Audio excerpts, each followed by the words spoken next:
ଆଜି ଆମେ ଆମ ପରିବେଶ ଆଡ଼େ ଟିକେ ବୁଲି ଆସିବା ଯେ ଦେଖିବା ଆମ ପରିବେଶରେ କ'ଣ ସବୁ ଆମେ ଦେଖୁଛେ।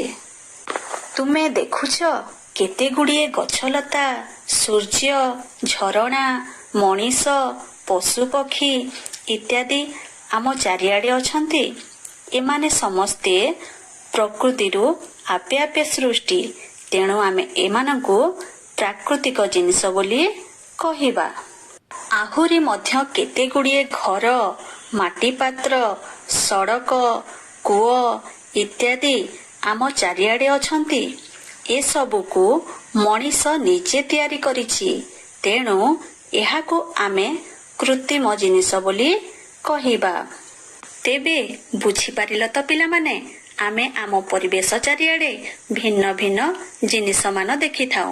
ସେଥିମଧ୍ୟରୁ କେତେକ ପ୍ରାକୃତିକ ଏବଂ କେତେକ କୃତ୍ରିମ।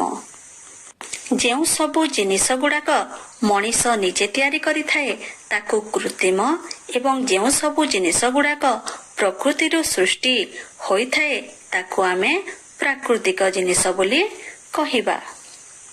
ଯେପରିକି ମାଟି ହେଉଛି ପ୍ରକୃତିରୁ ସୃଷ୍ଟି। ତେଣୁ ତାକୁ ଆମେ ପ୍ରାକୃତିକ ଜିନିଷ ବୋଲି କହିଥାଉ। କିନ୍ତୁ ମାଟିରେ ତିଆରି ଜିନିଷ ଗୁଡ଼ାକ ମଣିଷ ନିଜେ ତିଆରି କରିଥାଏ।